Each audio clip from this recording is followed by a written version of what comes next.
అందరికీ వందనాలండి. క్రీస్తునందు ప్రియులారా, మన ప్రభువును రక్షకుడైన యేసుక్రీస్తు ప్రభువారి అత్యంత శ్రేష్టమైన నామములో మీకందరికీ శుభాభివందనాలు తెలియజేస్తూ వాక్య ధ్యానంలోనికి ప్రేమతో మిమ్మల్ని ఆహ్వానిస్తున్నాను. ప్రియులారా, ఈ దినం ప్రత్యేకంగా ఈ యొక్క ధ్యానాన్ని మీ ముందుకు తేవటానికి ఒక ప్రత్యేకమైన ఉద్దేశం ఉన్నదనే చెప్పుకోవాలి. ప్రియులారా, గతంలో అనేక అంశాల నిమిత్తం మనం ధ్యానం చేస్తాం. అయితే ఈరోజు మనం చెప్పుకోవాలనుకున్న అంశం కొంచెం ప్రత్యేకమైందనిగానే భావిస్తున్నాను. ఎందుకంటే ఈ పుస్తకం ఎవరు ధన్యులు అన్న పుస్తకాన్ని ప్రియులారా, ఇది నేను దేవుని కృప వల్ల వ్రాయటానికి సాహసించాననే చెప్పుకోవాలి. నాకు ఇదే మొదటిసారి. అయినప్పటికీ కూడా దేవుని యొక్క ప్రేరేపణను బట్టి బైబిల్లో ఉన్నటువంటి ధన్యులు అన్న అంశం ఈ పదం ఎన్నిసార్లు వచ్చిందో దేవుని కృపను బట్టి దాన్ని నేను ధ్యానం చేయాలని, లేకపోతే అసలు ఎన్నిసార్లు వచ్చిందో దాన్ని చూడాలన్న ఆశ నాలో కలిగింది. అయితే వాటినన్నిటిని కూడా ఈ ధన్యులు అన్న మా పదం ఎక్కడెక్కడైతే వచ్చిందో వాటన్నిటినీ నేను కోట్ చేయటం జరిగిందండి. కోట్ చేస్తే ప్రియులారా, పాత నిబంధనలో ఒక 50 సార్లు, క్రొత్త నిబంధనలో 51 సార్లు, అంటే టోటల్గా 66 గ్రంథాల్లోనూ 101 సారి రావటం నేను గమనించాను.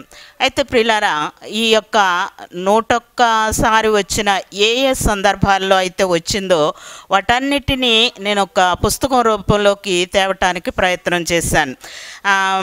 ఇవన్నీ చదవటానికి మనకి సమయం చాలదు, కానీ దేవుని చిత్తమైతే ఈ పుస్తకాన్ని మీకు ఎవరికన్నా కావాలి అంటే నేను వాటిని మీకు పంపించగలను అని చెప్పటం జరుగుతూ ఉంది.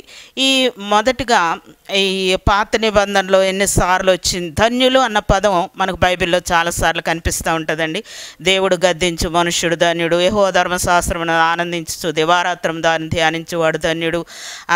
తర్వాత యెహోవా తమకు దేవుడుగా గల జనులు, భేదలను కటాక్షించువాడు ధన్యుడు, నీ మందిరమునందు నివసించువారు ధన్యులు, నీ వల్ల బలమునందు మనుషులు ధన్యులు, శృంగధ్వనులు నెరుగు మనుషులు ధన్యులు. ఇట్లా యెహోవా ధర్మశాస్త్రమునందు ఆనందించు దివారాత్రం దాన్ని ధ్యానించువారు ధన్యులు. ఈ రీతిగా అనేక మార్లు ధన్యులు అన్న పదం బైబిల్లో మనం చూడటం జరిగింది. ప్రియులారా, మనకు తరచుగా తెలిసిన విషయం, మనం ఎక్కువగా ఆలోచించే విషయం ఏమిటి అంటే యేసు ప్రభువారు కొండ మీద చేసినటువంటి ప్రసంగంలో ధన్యులు, ఎవరు ధన్యులు అన్నదాన్ని మనం ఎక్కువగా ధ్యానం చేస్తూ ఉంటామండి. యేసు ప్రభువారు కొండ మీద ప్రసంగంలో ఆత్మ విషయమై దీనులైన వారు ధన్యులు, ఈ రీతిగా 9 ధన్యతలను గురించి యేసు ప్రభువారు కొండ మీద ప్రసంగంలో చెప్పటం జరిగింది. మనకి అవి బాగా పరిచయమైనటువంటి మాటలు. ఆ రీతిగా అసలు ఈ ధన్యులు అన్న విషయాన్ని ఎందుకు చెప్పటం జరిగింది అన్న విషయాన్ని నేను కొంచెం లోతుగానే ధ్యానం చేయాలని ఆశపడుతున్నాను. ఆ పుస్తకాన్ని ప్రచురించిన తర్వాత అనేకులు ఆ పుస్తకం ద్వారా ఆశీర్వదించబడినట్టుగా నేను వినటం జరిగింది ప్రియులారా. కాబట్టి ఆ ఆశీర్వాదాన్ని అనేకులు పొందుకుని నాతో పంచుకున్న ఆ అనుభవాల్ని మీ మధ్య కూడా తేవాలని, ఆ పుస్తకం ద్వారా, ఆ పుస్తకం అయితే అందుబాటులో అందరికీ ఉండకపోవచ్చు, కానీ ఈ రీతిగా మనం దీన్ని ఎపిసోడ్ల ద్వారా ఈ యొక్క మీడియాలోకి తెస్తే అనేకులకు దీవెనకరంగా ఉంటుందని దైవదాసులు నాకు ఇచ్చిన సలహా మేరకు నేను ఈ రీతిగా ఎపిసోడ్ల రూపంలో ఈ ఎవరు ధన్యులు అన్న పుస్తకాన్ని మీ మధ్యలోకి తీసుకురావాలని ఆశపడుతున్నాను. ప్రియులారా, 101 సారి ధన్యులు అన్న పదం వచ్చిందని చెప్పాను. అయితే 101 అంశాలని నేను రాయలేకపోయాను, కానీ ఒక 40 అంశాలను మాత్రం నేను వ్రాయటం జరిగిందండి. వాటిలో మొదటగా మీకు ధ్యానంలోనికి తేవాలనుకున్న మాట ఏమిటి అంటే కొండ మీద ప్రసంగాన్ని మీ మధ్యకు తేవాలని నేను ఆశపడుతూ ఉన్నాను. ప్రియులారా, ఈ యొక్క యేసు ప్రభువారు ఆ, ఆయన ఈ లోకానికి వచ్చి 33.5 సంవత్సరాలు ఈ లోకంలో జీవించారు. బైబిల్లో ఉన్నటువంటి 66 గ్రంథాలు ఉన్నాయి కదండి. పాత నిబంధనలో 39 గ్రంథాలు, క్రొత్త నిబంధనలో 27 గ్రంథాలు, మొత్తం 66 గ్రంథాలు ఉన్నట్లుగా మనం చూస్తూ ఉన్నాం. ప్రియులారా, క్రొత్త నిబంధనని 8 మంది రాశారండి. క్రొత్త నిబంధనలో 27 పుస్తకాలు ఉన్నాయన్నాం కదా, వాటిని 8 మంది వ్రాయటం జరిగిందండి. వాటిని వరుసగా నేను జ్ఞాపకం చేస్తాను, జాగ్రత్తగా గమనించాలని మనవి చేస్తున్నాను. ప్రియులారా, మత్తయి గారు సువార్తికుడైనటువంటి శిష్యుడైనటువంటి మత్తయి గారు ఒక సువార్త, మార్కు గారు ఒక సువార్త, లూకా గారు 2 పుస్తకాలు రాశారండి. అవి ఏంటంటే లూకా సువార్త ఒకటి, అపోస్తుల కార్యాలముల గ్రంథం ఒకటి, 2 రాశారు. ఈ లూకా గారు వైద్యుడైన లూకా, ఈయన ఒక ఫిజిషియన్ అన్నమాట. అయితే ఈయన 2 పుస్తకాలు రాశారు. తర్వాత యోహాను గారు 5 పుస్తకాలు రాశారండి. ఎన్ని పుస్తకాలు? 5 పుస్తకాలు రాశారు. ఏమేంటి అంటే యోహాను సువార్త ఒకటి, తర్వాత పత్రికలు 1 పత్రిక, 2 పత్రిక, 3 పత్రిక, ఈ రీతిగా 3 పత్రికలు, తర్వాత ప్రకటన గ్రంథం. ఆయన ఎన్ని రాశాడంటే మొత్తం 5 పుస్తకాలు రాశాడు. తర్వాత యాకోబు ఈయన యేసు ప్రభు వారి యొక్క సహోదరుడు, అంటే యోసేపు మరియమ్మల కుమారుడు అన్నమాట. ఈయన ఒక పత్రిక రాశాడు. తర్వాత శిష్యుడైనటువంటి పేతురు గారు ఒక 2 పత్రికలు రాశారు. మొదటి పేతురు పత్రిక, 2వ పేతురు పత్రికను మనం బైబిల్లో చూస్తూ ఉంటాం.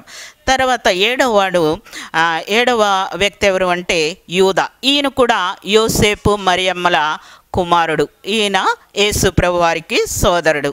తర్వాత 8వ వ్యక్తి పౌలు గారు. ఈ పౌలు గారు 14 పత్రికలు రాశారు. మొత్తం 27 పుస్తకాలు కలిపి నూతన నిబంధనగా మనం చూస్తూ ఉన్నాం.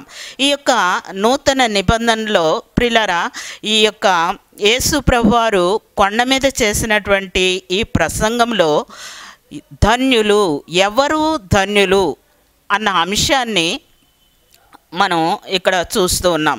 ప్రియులారా, దేవాది దేవుడే యేసు ప్రభువారిగా ఈ లోకానికి అవతరించారండి. దేవాది దేవుడే ఈ లోకానికి మనుష్య రూపంలో ఉద్భవించటం జరిగింది. ప్రియులారా, ఇది మత్తయి సువార్తలో 5వ అధ్యాయంలో మనం చూస్తాం. యేసు ప్రభువారి యొక్క కొండ మీద ప్రసంగం 5వ అధ్యాయము, 6వ అధ్యాయము, 7వ అధ్యాయం, 3 అధ్యాయాల్లో కూడా యేసు ప్రభువారు ఏమి చెప్పాలనుకున్నారన్న విషయాన్ని ఆ 3 అధ్యాయంలో ఆ సారాంశాన్ని చెప్పారు. అయితే అవి ఎక్కడి నుండి వచ్చినాయి అంటే రాజ్యం అంటే యేసు ప్రభువారిని మత్తయి గారు ఒక రాజుగా చూపించారు. రాజుగా చూపించినప్పుడు ఏం జరిగిందంటే, ఏ జనాంగానికైనా ఒక జనాంగం ఒక రాజ్యంగా ఏర్పడతారు. వారు ఒక రాజ్యముగా వర్ధిల్లాలి అంటే ఆ రాజ్యానికి కావలసినటువంటి రాజ్యాంగము అవసరమై ఉంటుంది. రాజ్యాంగం, ప్రతి దేశానికి రాజ్యాంగం ఉంటుంది. దానిలో కొన్ని చట్టాలు, విధులు ఇవన్నీ కూడా ఆ దేశంలో, ఆ రాజ్యంలో ఉండాలనుకున్న వాళ్ళు ఆ చట్టాల ప్రకారం ఆ దేశ మర్యాద చొప్పున, అంటే ఆ యొక్క ఆజ్ఞలను అనుసరించి నడుచుకున్నప్పుడు మాత్రమే ఆ దేశంలో పౌరులుగా మనగలుగుతారు. ఇది మనకందరికీ తెలిసిన విషయం. ప్రియులారా, ఈ రీతిగా మనం చెప్పుకోవాలి అంటే ఇశ్రాయేలీలు ఒక రాజ్యముగా ఏర్పడ్డారు. ఎప్పుడు అంటే ఐగుప్తు దాస్యములో వాళ్ళు 400 సంవత్సరాలు ఉన్న తర్వాత ఐగుప్తు దాస్యములో నుంచి మోషే నాయకత్వంలో వారు బయటకు పిలువబడ్డారండి. పిలువబడిన తర్వాత ఎర్ర సముద్రం దాటి యువతలకు వచ్చిన తర్వాత వారు కనాను దేశాన్ని దేవుడు వారికి స్వాస్థ్యంగా ఇస్తా అన్నాడు. ఆ దేశము వెళ్ళే దిశగా వాళ్ళు ప్రయాణం చేస్తూ ఉంటే సీనాయి అన్న అరణ్యానికి వచ్చారు. అప్పటికి వాళ్ళు ఐగుప్తులో బయలుదేరి 3 నెలలైంది. ఎంతకాలమైంది? 3 మాసాలైంది. ఈ 3 మాసాల తర్వాత అక్కడ సీనాయి అరణ్యములో హోరేబు అన్న కొండ దగ్గరకు వచ్చారు. హోరేబు అన్న పర్వతం దగ్గరకు వచ్చారు. ఇక్కడ మీకు ఈ హోరేబును గురించి ఒక 2 మాటలు చెప్పాలని నేను ఆశపడుతూ ఉన్నాను. మొట్టమొదటగా మోషే అరణ్యంలో తమ మామ మందను కాచుకుంటూ ఉన్నప్పుడు హోరేబు దగ్గర దేవుడు ప్రత్యక్షమయ్యాడు. మండుచున్న పొదలో దేవుడు ప్రత్యక్షమయ్యి, మోషే, నువ్వు ఐగుప్తులోనికి వెళ్ళి అక్కడ నా ప్రజలు పడుతున్న బాధను, వాళ్ళ దురవస్థను నేను చూశాను కాబట్టి వారిని విడిపించడానికి నేను పంపిస్తూ ఉన్నాను. నువ్వు అక్కడి నుండి వాళ్ళని తీసుకొని వచ్చిన తర్వాత ఈ యొక్క పర్వతం కాడికి ఎప్పుడైతే వస్తారో అక్కడ నన్ను ఆరాధిస్తారు అని చెప్పాడు దేవుడు. అయితే అక్కడ అడిగాడు, ప్రభువా నువ్వెవరు అంటే, నేను సర్వశక్తి గల దేవుణ్ణు, ఉన్నవాడను అనువాడను అని తన నామాన్ని అక్కడ తెలియజేశాడు. ప్రియులరా, ఈ రీతిగా వాళ్ళు వస్తూ ఉన్నప్పుడు ఈ యొక్క హోరేబు అంటే దేవుని పర్వతం అని పేరు పెట్టబడిన హోరేబు అని ఉంటుందండి. అక్కడ హోరేబు పర్వతానికి దేవుడు పేరు పెట్టేశాడు, ఏంటంటే ఇది నా పర్వతము అని. ప్రియులరా, అయితే నేను ఇంకొక మాట గుర్తు చేస్తాను మీకు. ఏంటి అంటే, హోరేబు అంటే వాస్తవానికి ఎడారి అని అర్థం. ఎడారిలో దేవుని ప్రత్యక్షత అండి. ఎస్, ఎడారిలోనే దేవుని ప్రత్యక్షత. నీ యొక్క స్థితి ఎడారి జీవితముగా ఉన్నప్పుడు దేవుడు నీకు అక్కడ ప్రత్యక్షం అవుతాడు. ఎండిన ఎడారులను ఆయన జలమయముగా చేస్తాడు. ఎండిపోయిన స్థితిని, మన నలిగిపోయిన స్థితిని, ఎడారిలాగా మారిపోయిన మన స్థితిని ఆయన జీవజలముగా మార్చగలడండి. మనము మారా జీవితాల్ని మధురంగా మార్చగలడు. కాబట్టి ఆ యొక్క స్థలానికి దేవుని పర్వతమును పేరు పెట్టబడిన హోరేబుకి వాళ్ళు 3 నెలలు ప్రయాణం చేసుకుంటూ ఈ పర్వతం కాడికి వచ్చారు. దేవుడు చెప్పాడు కదా మోషేతోటి, మీరు ఈ పర్వతానికి వచ్చినప్పుడు మరలా నన్ను ఆరాధిస్తారు అని. అది ఒరిజినల్గా అక్కడ జరిగిందండి. వాళ్ళు 3 నెలలు ప్రయాణం చేసి ఈ హోరేబు పర్వతం దగ్గరకు వచ్చినప్పుడు అక్కడ దేవుడు వాళ్ళతోటి ముచ్చటిస్తూ అన్నాడు, మోషే, మిమ్మల్ని మీరు పరిశుద్ధపరచుకోండి, నేను మీకు ఇక్కడ ఆజ్ఞల్ని ఇస్తాను, నేను మీకు రాజుని, మిమ్మల్ని నాకు రాజ్యముగా చేసుకుంటాను, మీకు ఒక పాలు తేనెలు ప్రవహించే కానాను దేశాన్ని మీకు ఇవ్వబోతూ ఉన్నాను. మీరు ఆ దేశానికి చేరి అక్కడ మీరు ఒక రాజ్యముగా ఏర్పడినప్పుడు మీకు రాజుని ఎవరినో తెలుసా? నేనే. దేవుని నామానికి స్తోత్రం. దేవుడు అంటున్నాడు, నేనే మీకు రాజుని. అయితే ఏ దేశానికైనా అది మనుగడలో ఉండాలి అంటే ఒక రాజ్యాంగము, చట్టం ఉండాలి. కాబట్టి అలాంటి చట్టాన్ని నేను మీకు ఇస్తున్నాను. ఇది మీరు ఎవరి దగ్గరో ఎక్కడో కాపీ కొట్టుకోవాల్సిన అవసరం లేదు. నేను మీకు కట్టడల్ని, మీకు ఆజ్ఞల్ని నేను ఇస్తాను. కాబట్టి రేపటికి మిమ్మల్ని మీరు పరిశుద్ధపరచుకోండి. ఇవాళ రేపు మిమ్మల్ని శుద్ధి చేసుకొని మీరు నా సన్నిధికి వచ్చినట్లయితే నేను మీకు ఆజ్ఞల్ని ఇస్తాను అని మోషేతో దేవుడు చెప్పటం జరిగిందండి. ఆ రీతిగా చెప్పిన తర్వాత నిర్గమకాండము 20వ అధ్యాయంలోనికి వచ్చేసరికి దేవుడు చెప్పాడు, ఆ యొక్క మోరియా పర్వతం, హోరేబు పర్వతం మీద దేవుడు ఆజ్ఞలు ఇస్తాను అని. దేవుడు మోషేని పైకి ఎక్కి రమ్మన్నాడు. అయితే జనులందరూ నేను ఆ పర్వతం మీదకి దిగి వచ్చి మీతో మాట్లాడతాను అని చెప్పినప్పుడు వాళ్ళు సరే అన్నారు. సరే అని వస్తాము అన్నారు. కానీ తీరా దేవుడు దిగొచ్చేసరికి అక్కడ పరిస్థితి అలా లేదండి. అక్కడ పరిస్థితి అలా లేదు. ఎందుకు అంటే దేవుడు కారు మబ్బులో దిగొచ్చాడంట. 20వ నిర్గమకాండము 20వ అధ్యాయము, ద్వితీయోపదేశకాండము 5వ అధ్యాయంలో మీరు చూసినట్లయితే ఆ విషయాలు మీకు చాలా క్లియర్గా కనిపిస్తాయి. ఏమనంటే ఆయన కారు మబ్బులో దిగొచ్చాడంట, గాఢాంధకారములో దిగొచ్చాడంట, ఉరుములు, మెరుపులు, ధూమము, బూరధ్వని వంటి శబ్దముతోటి ఆయన దిగి ఆ పర్వతం మీద కాలు మోపేటప్పటికి ఆ పర్వతం అంతా కూడా అగ్నిలాగా మండిపోతూ ఉందన్నమాట. వాళ్ళు ఆయన మాట్లాడుతూ ఉంటే ఆ స్వరం అంతకంతకి బిగ్గరగా మ్రోగిపోతూ అదంతా కూడా రీసౌండ్ ఇస్తూ ఉంది. వీళ్ళందరికీ కూడా గుండె ఆగిపోయినంత పని అయిపోతూ ఉంది. గుండె కొట్టుకోవటం మానేస్తుంది. భయపడిపోతూ ఉన్నారనమాట.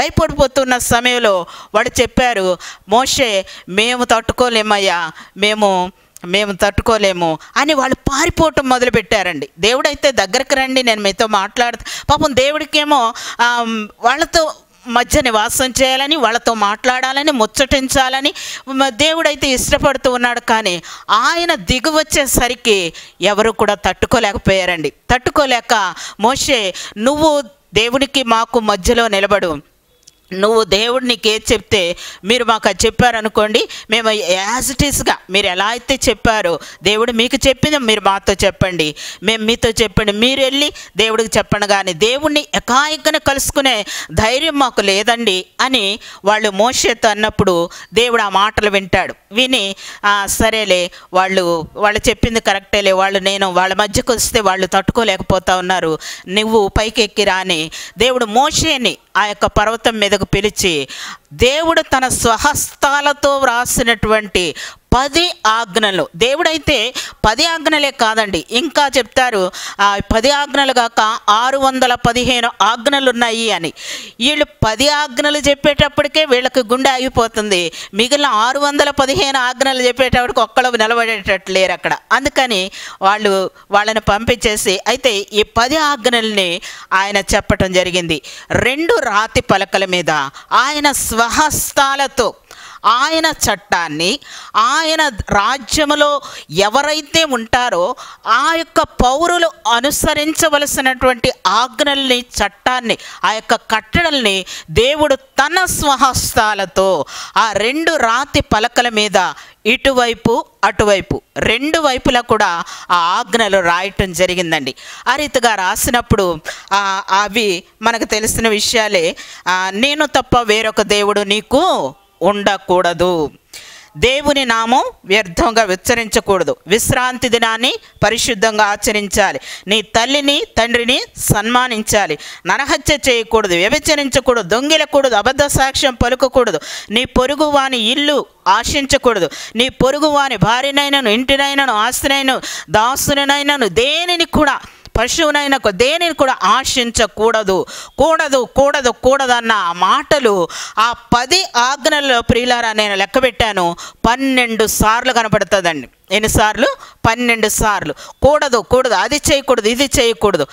ప్రియులారా, ఎప్పుడైతే మోషేకి దేవుడు ఆ యొక్క సీనాయి పర్వతం మీద, హోరేబు కొండ మీద దేవుడు ఆజ్ఞలు ఇస్తున్నాడు, ఏదైతే చెయ్యకూడదని చెప్తూ ఉన్నాడో పైన అది జరుగుతూ ఉంటే కింద సీన్ వేరుగా ఉందండి.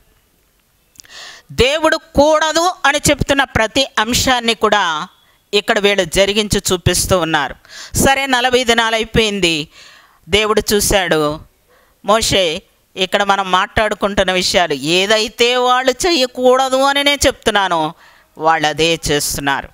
వాళ్ళు నా త్రోవల నుంచి తప్పిపోయారు. అర్జెంటుగా నువ్వు కిందకి వెళ్ళి వాళ్ళని సరిచేయాలి, వాళ్ళు అర్జెంటుగా వెళ్ళిపోవాలి అని చెప్పినప్పుడు ఆ 2 రాతి పలకలను పట్టుకుని ఆయన దిగి రావటం జరిగిందండి. ప్రియులారా, నేను ఇక్కడ చెప్పాలనుకుంటున్న విషయం, ఈ దినం ఏమో చెప్పాలనుకుంటున్నానంటే, ఆయన వచ్చినప్పుడు ఎవరు కూడా ఓర్వలేరండి. ఆ యొక్క పరిస్థితిని ఎవరు తట్టుకోలేరండి. ఇంకొక విషయాన్ని మనం చూస్తాము. ఇంకా కొంచెం లోతుకి వెళ్ళాలి అనుకుంటే, ఏలియాకి ఒకసారి దేవుడు దర్శనమిచ్చాడండి. ఏమిటి అంటే, ఆయన బదరీ వృక్షం కింద కూర్చుని, యెజబెలు నేను చంపేస్తాను, రేపు ఈ పాటికి నువ్వు ఇంకా కథం అని చెప్పింది. అప్పుడు ఆ ఏలియా తన ప్రాణం విషయమై భయపడి ఒక బదరీ చెట్టు కింద కూర్చుని మరణాపేక్ష గలవాడై, ప్రభువా నేను ఎంతవరకు చేసింది చాలు, ఇక నన్ను తీసుకో, ఆ యెజబెలు చేతిలో చనిపోయే కంటే కూడా నా ప్రాణం ప్రశాంతంగా నువ్వు తీసుకోవాలి అని ప్రార్థన చేసినప్పుడు దేవుడు ఒక మాట చెప్పాడండి. దేవదూత వచ్చి ఆహారం పెట్టింది. ఆ ఆహారం బలం చేత 40 దినాలు ప్రయాణం చేశాడు. ఆయన కరెక్ట్గా ఈ స్పాట్కే వచ్చాడండి. దేవుని పర్వతం అని పేరు పెట్టబడిన హోరేబుకి ఆ స్పాట్కి వచ్చాడండి. అక్కడికి వచ్చిన తర్వాత నువ్వు ఆ పర్వతం మీద నిలబడు, నేను నీతో మాట్లాడతాను అని దేవుడు చెప్తే అక్కడున్న ఒక గుహలోకి వెళ్ళాడండి ఆయన. ఆ గుహలోకి వెళ్ళిన తర్వాత ఆ ఏలియాని బయటకు పిలవటం కోసం దేవుడు ఆ దిశగా వచ్చాడు. ఆ దిశగా వచ్చినప్పుడు ఏం జరిగింది అంటే మనం ఆ మాటను ఒక్కదాన్ని చూద్దామండి. రాజుల మొదటి గ్రంథము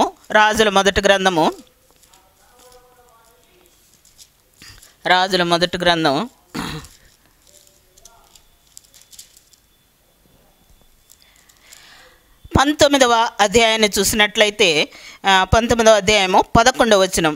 అందుకైన నీవు పోయి పర్వతం మీద యెహోవా సముఖమందు నిలిచి ఉండమని సెలవిచ్చెను. అంతటా యెహోవా ఆ వైపున సంచరింపగా బలమైన పెనుగాలి లేచెను. యెహోవా భయమునకు పర్వతములు బద్దలాయెను. యెహోవా భయమునకు పెనుగాలిలో వచ్చాడంట. ఆ భయానికి పర్వతాలు బద్దలైపోయినాయి, శిలలు చిన్నాభిన్నములాయను. కానీ యెహోవా ఆ గాలి దెబ్బ యందు ప్రత్యక్షము కాలేదు. గాలి పోయిన తరువాత భూకంపము కలిగిన కానీ ఆ భూకంపమునందు యెహోవా ప్రత్యక్షము కాలేదు. భూకంపం అయిన తరువాత మెరుపు పుట్టెను కానీ ఆ మెరుపునందు యెహోవా ప్రత్యక్షము కాలేదు. మెరుపు ఆగిపోగా మిక్కిలి నిమ్మళముగా మాటలాడు స్వరము ఆయనతోటి, ఏలియా ఇక్కడ నువ్వేమి చేయుచున్నావు అని మాట్లాడింది.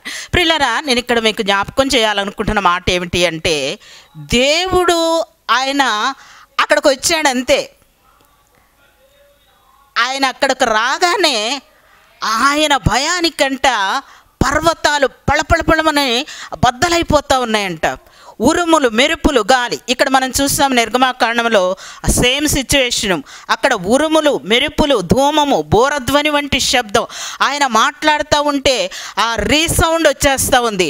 ఆ శబ్దం మరీ మరీ మరీ మ్రోగిపోతూ ఆ రీసౌండ్ ఇస్తూ ఉంటే వాళ్ళు అక్కడ నిలవలేకపోయారు. ప్రియులారా, దేవుడు మన మధ్యకు వస్తే మనము నిలవలేమని ఆయన రాలేదండి.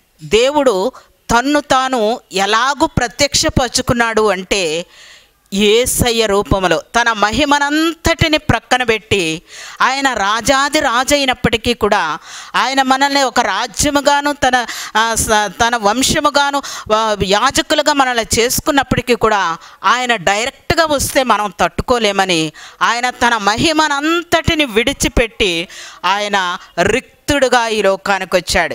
ఆయన రిక్తుడుగా ఈ లోకానికి వచ్చి ఈ యొక్క కొండ మీద ప్రసంగాన్ని చేస్తూ ఉన్నాడు.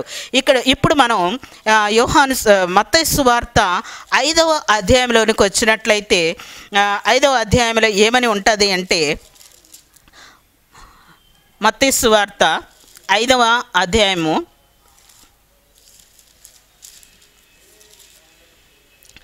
ఆయన ఆ జనసమూహములను చూచి కొండ ఎక్కి కూర్చుండగా. ప్రియులారా, ఈ మాటని నాకు ఎలా అర్థమైంది అంటే, ఆయన కొండెక్కి ఎందుకు కూర్చున్నాడు? ఏం కింద ఉన్నప్పుడు చెప్పవచ్చు కదా?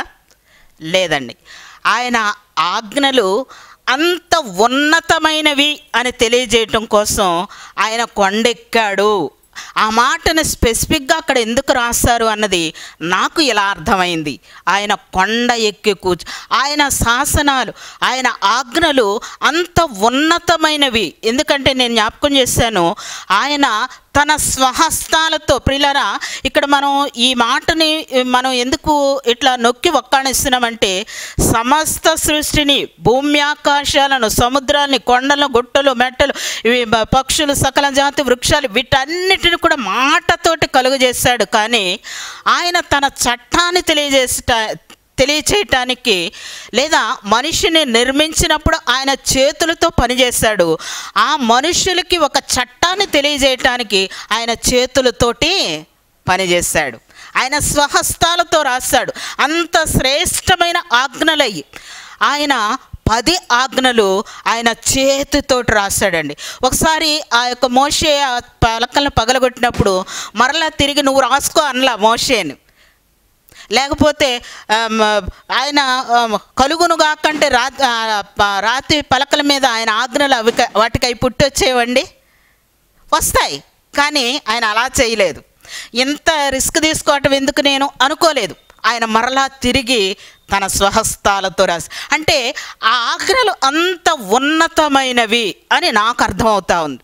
ప్రియులారా, ఆయన కొండ ఎక్కి కూర్చుండగా ఆయన శిష్యులు ఆయన యొద్దకు వచ్చిరి అన్న మాటని నన్ను చాలా ఆకర్షించిందండి.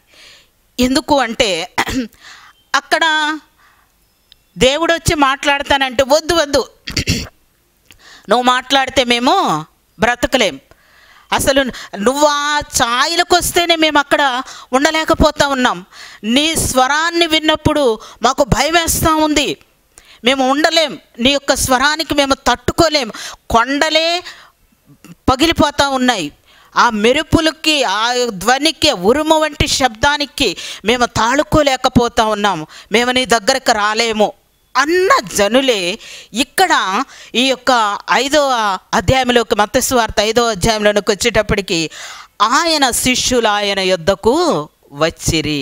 ప్రియులారా, ఇది అసలు విషయం. మనము ఆయన దగ్గరికి వెళ్ళలేమని, ఆయన వస్తే మనం తట్టుకోలేమని ఆయన తన మహిమనంతటిని విడిచిపెట్టి ఆయన ఇమ్మానుయేలుగా మన మధ్యకు వచ్చాడని. అందుకే మనం ఏకాయికన ఆయన దగ్గరికి వెళ్ళిపోతున్నాం. ఇంత స్వతంత్రంగా అబ్బా తండ్రి అని మనం మొరపెట్టుకుంటే ఎప్పుడు ఎవరు, నేను ప్రే చేసుకునే ప్రతిసారి అంటాను, ప్రభా ఇంతసేపు నా గోడ ఎవరికన్నా వినిపిస్తూ ఇంకొకళ్ళు అయితే రోజు ఏంది నీ గోల అనేవాళ్ళు. కానీ నువ్వు అలా అనవు ప్రభువా, ఎంతసేపు చెప్పినా నా మనసులో ఉన్నదంతా కూడా నీ దగ్గర కుమ్మరించుకుంటే, నేను ఎంతసేపు మాట్లాడినా నువ్వు ఎంత ఓపికగా వింటావు ప్రభా అని నేను ప్రతిరోజు దేవుని స్తుతిస్తానండి. ఆ విషయంలో నిజమే, మనం ఆయన దగ్గరకు చేరలేము, కానీ ఆయన మన దగ్గరకు వచ్చాడు. అప్పుడు ఆ శిష్యులు ఆయన యొద్దకు వచ్చిరి. అప్పుడు ఆయన నోరు తెరిచి ఇలాగు బోధింపసాగాను. ఏమంటే మాట్లాడేవాళ్ళు నోరు తెరిచే కదా మాట్లాడేది. ఆ మాట ఎందుకంత స్పెసిఫిక్గా నోరు తెరిచి అన్న మాట రాయాలి? నోరు తెరిచి మాట్లాడాడంట. ప్రియులారా, ఏదన్నా ఒక మీటింగ్ పెట్టారనుకోండి, ఒక ముఖ్యమంత్రి గారు మాట్లాడతాడు, ఒక మీటింగ్ అరేంజ్ చేశారు, అక్కడికి వచ్చిందంతా ముఖ్యమంత్రి గారు మాట్లాడతారనే వచ్చారు. కానీ ఆ సమయం అయినప్పుడు ఒక అనౌన్స్మెంట్ చేస్తారు, ఏమని అంటే ఇప్పుడు ముఖ్యమంత్రి గారు మాట్లాడతారు అని. ఏమండి చెప్పాలా? అంత అవసరమా? ముఖ్యమంత్రి గారు మాట్లాడతారనేగా అక్కడికి వచ్చింది మీటింగ్ కాడికి. కానీ అనౌన్స్మెంట్ ఎందుకు జరిగిందంటే అందరినీ అటెన్షన్లో పెట్టడం కోసం, అందరూ అటెన్షన్లోనికి రావాలి. ఇప్పుడు మన ముఖ్యమంత్రి గారు మాట్లాడబోతున్నారు కాబట్టి అందరూ జాగ్రత్తగా ఉండండి అని యెహెజ్కేలుతో చెప్తాడు దేవుడు. యెహెజ్కేలు, నువ్వు చక్కగా నిలబడు, నేను నీతోటి మాట్లాడతాను. అట్లా అటెన్షన్ అన్నమాట. అది అటెన్షన్. అందరూ కూడా ఏకాగ్రతతోటి ఆయన చెప్పింది వినాలి అన్న మాటని జ్ఞాపకం చేయటానికి ఈ మాట వాడారు. అప్పుడు ఆయన నోరు తెరచి ఇలాగు బోధింపసాగెను, ఆత్మ విషయమై దీనులైన వారు ధన్యులు, పరలోక రాజ్యము వారిది. మొట్టమొదటగా ఇక్కడ పరలోక రాజ్యము నేను జ్ఞాపకం చేస్తున్నాను. ఆయన రాజు, ఆయనకు ఒక చట్టం ఉంది. ఆయన రాజ్యంలో నివసించాలి అనుకున్న వాళ్ళు ఆయన చట్టాన్ని అనుసరించాలి. రాజ్యము అన్న మాట అక్కడ మనం చూస్తూ ఉన్నాం. ఆయన రాజు అండి, ఆయనకి ఒక చట్టం ఉంది. ఆ చట్టాన్ని ఏ రీతిగా ఇంప్లిమెంట్ చేయాలి అన్నది మనకి బోధిస్తూ ఉన్నాడు. ఆత్మ విషయమై దీనులైన వారు ధన్యులు. ప్రియులారా, దీనత్వము కలిగి ఉంటేనే నా రాజ్యంలో ఉండగలుగుతారు. మీకు పరలోక రాజ్యము కావాలి అంటే, మీరు నిరంతరం నివసించే పరలోక రాజ్యంలో మీరు ఉండాలి అంటే మీరు ఏం కలిగి ఉండాలి? ఏం కలిగి ఉండాలి? మీకు ఉండాల్సినటువంటి పాస్పోర్టు, వీసా ఏం చెప్తా ఉన్నాడంటే అవేమి కాదు, కానీ ఆత్మ విషయంలో దీనత్వము కలిగి ఉండాలి. ప్రియులారా, మొదటిగా నేను ఈ పుస్తకంలో రాసినటువంటి అంశం ఇది. ఆయన ఆత్మ విషయంలో దీనులుగా ఉండాలి, అప్పుడే నా రాజ్యంలో మీరు పౌరులుగా ఉంటారు. ఇక ఈ ఈ ఈ అంశానికి వస్తే ఆయన చెయ్యకుండా మనకేది కూడా చెప్పలేదు. నేను చెప్పాను, ఆయన తన ఔన్నత్యాన్నంతటిని మహాదూతలు, కెరూబులు, సెరాపులు వంటి మహాదూతలు ఆయన ఆరాధిస్తూ ఉంటే మహాకాశములు పట్టజాలని దేవుడు అత్యున్నతమైన సింహాసనమందు ఎవ్వరూ సమీపింపరాని తేజస్సులో ఉన్న దేవుడు ఆయన తన మహిమనంతటిని విడిచిపెట్టి ఈ లోకానికి దీనుడుగా వచ్చి ఆయన మనకు మార్గదర్శిగా ఉన్నాడండి. నేను ఎలాగైతే దీనత్వము కలిగే లోకానికి వచ్చా, ఆయనకి మించినటువంటి దీనత్వం ఏదన్నా ఒక ఎగ్జాంపుల్ చెప్పండి అని మీరు నన్ను అడిగితే, ఆయనకు మించినటువంటి దీనత్వం ఇంక ఎవ్వరిలోనూ కూడా చూడలే. అన్నీ ఉండి కూడా ఏమీ లేనివాడుగా వచ్చాడండి.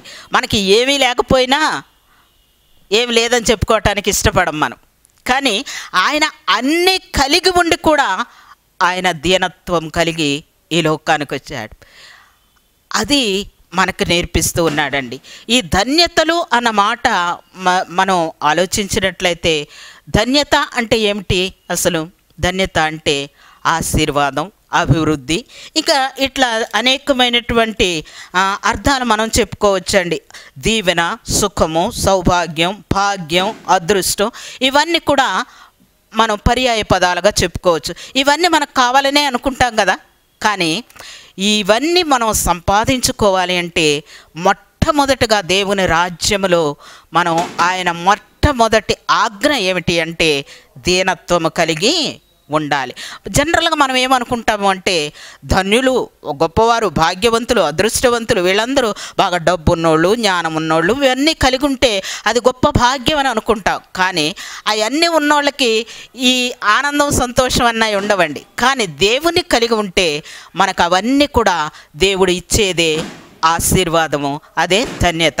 ఈ దీనత్వము అన్న విషయానికి వచ్చేటప్పటికి ఒక్క వ్యక్తిని నేను జ్ఞాపకం చేసి ముగింపులోనికి వస్తానండి. ఈయన ఒక వ్యక్తి ఉన్నాడండి. ఆయన ఇంగ్లాండ్ దేశంలో అతి సామాన్యమైనటువంటి ఒక బాలుడు ఉన్నాడు. అతడు 14వ సంవత్సరానికి వచ్చేటప్పటికల్లా తల్లిదండ్రులను కోల్పోతాడు. కుటుంబ భారాన్ని అంతటిని కూడా మోయాల్సిన పరిస్థితి వచ్చింది. ఆయన కాబట్టి అతను ఒక చెప్పులు కుట్టే పనికి కుదురుతాడు. అయితే ఆ పని చేస్తున్న సమయంలో యేసు ప్రభువాన్ని స్వరక్షకుడుగా అంగీకరిస్తాడు. యేసయ్య ఇచ్చే రక్షణను ఆయన అనుభవిస్తూ అందులో ఉన్నటువంటి ధన్యతను, అందులో ఉన్న ఆశీర్వాదాన్ని అనుభవిస్తూ, అరే నేను ఒక్కడనే అనుభవిస్తే ఎలాగూ, ఈ యొక్క రక్షణ భాగ్యం, ఈ యొక్క ఆనందం, ఈ ధన్యత, ఈ ఆశీర్వాదం అందరికీ ఉండాలి అని ఆ యొక్క అందరికీ పంచాలి అన్న ఆశతోటి ఆయన ఇంగ్లాండ్ దేశం నుంచి మన భారతదేశానికి క్రైస్తవ మిషనరీగా 1793వ సంవత్సరంలో కలకత్తాలో అడుగుపెట్టాడండి. ఎన్నో ప్రయాసలకు వచ్చి ఆయన మన భాషలు నేర్చుకున్నాడు. పర్షియన్ భాష, మరాఠీ, అనేక భాషలు నేర్చుకున్నాడు. భాషలు నేర్చుకొని 40 భాషల్లోకి క్రొత్త నిబంధనను, 20 భాషల్లోకి మొత్తం పూర్తి గ్రంథాన్ని, బైబిల్ గ్రంథాన్ని తర్జుమా చేశాడండి. ఈయన ఒక ఇంగ్లాండ్ దేశానికి చెందినటువంటి వ్యక్తి. ఈయన పేరు విలియం కేరీ. ఏం పేరండి? William Carey. ఈ పేరు తెలియని వాళ్ళు క్రైస్తవ లోకంలో ఎవరు ఉండరనే చెప్పుకోవచ్చు. అయితే ఈరోజు ఈ బైబిల్ గ్రంథం మన చేతుల్లో ఉన్నది అంటే ప్రపంచంలో భాషల్లో దాదాపు 300 మందికి ఈ యొక్క గ్రంథాన్ని అందించడానికి ఈ విలియం కేరీ గారు ఎంతగానో కృషి చేశాడు. మన స్వభాష మనకు నేర్చుకోవటానికే మన జీవితకాలం సరిపోదు. అయితే ఆయన అనేక భాషలు, 40 భాషల్లోకి ఆ క్రొత్త నిబంధన తర్జుమా చేశాడు. అంటే ఆయన సొంత జ్ఞానం అయితే కాదు, కానీ దేవుని యొక్క కృప, దేవుని యొక్క ఆశీర్వాదం ద్వారా, కేవలము దేవుడిచ్చిన జ్ఞానం ద్వారా మాత్రమే అని ఎవరైనా ఒప్పుకోక తప్పదు. ప్రియులారా, ఈ విలియం కేరీ మన దేశంలో ఎన్నో అభివృద్ధి కార్యక్రమాలను కూడా మనకు చేసినట్లుగా చూస్తూ ఉన్నాం. ఆయన అనేక అనాథ శరణాలయాలు స్థాపించాడు. ఆ రోజుల్లో ఉన్నటువంటి సతీ సహగమనం అన్న చట్టం రూపుమాపటానికి చేయటానికి ఎంతో కృషి చేసి ఆ చట్టం అమల్లోకి రావటానికి ఆయన ఎంతోగానో కృషి చేశాడు. కుష్ఠరోగ నివారణ కేంద్రాలు నిర్మించాడు. అంతేకాకుండా ఆ దినాల్లో కలకత్తా సముద్రంలో పిల్లల్ని, చిన్నపిల్లల్ని, మొదటి ప్రథమ సంతానాన్ని తీసుకెళ్ళి ఆ నదిలో పడేస్తే మిగిలిన పిల్లలు బాగుంటారు అన్న ఒక దురాచారాన్ని చూసినప్పుడు అతని హృదయం అంతా కూడా కదిలించబడి ఆ యొక్క దురాచారాన్ని రూపుమాపటానికి చిన్న బిడ్డల్ని ఆ నదిలో పారవేసే ఆ విషయాన్ని చూసినప్పుడు అతను ఎంతగానో కలత చెంది అది కూడా రూపుమాపటానికి ఒక చట్టాన్ని చేయటానికి కూడా ఎంతో కృషి చేశాడు. మన తెలుగు భాషకి వ్యాకరణాన్ని రాశాడండి. ఎన్నో స్కూల్స్, కాలేజెస్ ఇవన్నీ కూడా స్థాపించాడు. ఇలాంటి గొప్ప వ్యక్తి, నేను చెప్పాలనుకుంటున్న మాట ఏమిటి అంటే, ఇంత గొప్ప వ్యక్తి ఒకరోజు ఒక అధికారిని కలవటానికి ఒక గృహాన్ని దర్శించడానికి వెళ్ళాడంట. వెళ్తే ఆయన భార్య వెళ్ళగొట్టాడు. ఆయన భార్య తలుపు తీసి వెంటనే వెనక్కి తన భర్త దగ్గరికి వెళ్ళి, ఏమండి ఆయన మీ దగ్గరకు వచ్చాడంటే ఆయన అడిగాడు, ఎవరు వచ్చారు అని. అదే అండి చెప్పులు కుట్టుకునే ఆయన వచ్చాడు అన్నాడు. అప్పుడు వెంటనే విలియం కేరీ గారు అన్నారంట చాలా వినయంగా, అమ్మా నేను చెప్పులు కుట్టేవాడిని కాదమ్మా, కొత్త చెప్పులు కుట్టడం అంత జ్ఞానం నాకు లేదమ్మా, ఏదైనా పాతవి ఉంటే రిపేర్ చేస్తాను, అంతేగాని కొత్త చెప్పులు తయారు చేసే అంత నేను చేయలేనమ్మా, ఆ విషయం చెప్పండి అయ్యగారికి అన్నాడు. అప్పుడు వెంటనే ఆ మాట విన్నటువంటి ఆ భార్య భర్తలు ఇద్దరు కూడా ఎంతగానో కదిలించబడతారనమాట. ఆయనలో ఉన్నటువంటి ఆ వినయం, ఆ తగ్గింపును చూసి ఎంతగానో ఆశ్చర్యపోతారు. ఎక్కడి నుంచి వచ్చిందండి ఈ వినయమేనికి? ఆత్మ విషయమై దీనులైన వారు ధన్యులు, పరలోక రాజ్యము వారిది. ఆ దీనత్వం యేసయ్య దగ్గర నేర్చుకున్నాను. ప్రియులారా, ఇక్కడ నేను ముగింపులోకి తెస్తున్నాను అండి. ఆయన అన్నాడు చివరగా, అయ్యా మీరు ఇన్ని చేశాడు, ఇంత గొప్ప పనులు చేశాడు, అది చేశాడు, ఇది చేశాడని నేను చనిపోయిన తర్వాత నా గురించి చెప్పుకోబాకండి. నన్ను రక్షించిన, నన్ను ప్రేమించిన, ఇన్ని కార్యాలు చేయటానికి నాకు సహాయం చేసిన ఇమ్మానుయేలైనటువంటి ఆ యేసయ్యని మనం ఆయన్ని సమీపించలేము, కానీ ఆయన మన దగ్గరికి తన్ను తాను తగ్గించుకొని విధేయత కలిగి ఆయన మన దగ్గరికి వచ్చాడే, ఆయన పేరును మీరు ప్రశంసించాలి, కానీ నా పేరు ఎక్కడా చెప్పుకోబాకండి అని, నా రక్షకుని గురించి మాట్లాడండి కానీ నన్ను గురించి మాట్లాడబాకండి అని ఆయన ఆ యొక్క తనకు వచ్చినటువంటి ఘనతనంతా కూడా తన కోసం ప్రాణం పెట్టి తన్ను రక్షించినటువంటి ఆ యేసయ్యకి తన ఘనతనంతా సమర్పించి వినయంగా ఆ దేవుడిచ్చే ఘనత కోసం ఆయన క్రీస్తు 1834 సంవత్సరంలో పరలోక రాజ్యానికి చేరి అక్కడ ఘనత పొందాడని. ప్రియులారా, ఇక్కడ మనం జ్ఞాపకం చేయబడుతున్న పరలోక రాజ్యంలో చేరి మనం కూడా పరలోక రాజ్యంలో చేరి తండ్రితో యుగ యుగాలు తరతరాలు సంతోషంగా ఉండాలని ఆశిస్తే దేవుడిచ్చిన వాగ్దానం, దేవుడిచ్చినటువంటి మొట్టమొదటి ఆజ్ఞ ఏమిటి అంటే, నా రాజ్యంలో మీరు పౌరులుగా ఉండాలి అంటే, నా పరలోక రాజ్యానికి మీరు చేరాలి అంటే మొట్టమొదట ఆజ్ఞ ఏమిటి అంటే, ఆత్మ విషయమై దీనులైన వారు ధన్యులు. 9 ధన్యతలు చెప్పాడండి. నవరత్నాలు, నవధాన్యాలు అంటాం కదా, అట్లా గుర్తుపెట్టుకోవటానికి నవధన్యతలు అంటారు వీటిని. కాబట్టి ప్రియులారా, మొట్టమొదటి అంశాన్ని మనం ధ్యానం చేస్తామండి ఈరోజు, ఆత్మ విషయమై దీనులముగా ఉండాలి అని. ఆ రీతిగా అట్టి దీనత్వం కలిగి విధేయత కలిగి మీరందరూ ధన్యులుగా ఉండాలని ఆశిస్తూ మీకోసం ప్రార్థిస్తూ ముగిస్తూ ఉన్నాను. మీకందరికీ దైవాశీస్సులు కలుగునుగాక. ఆమేన్.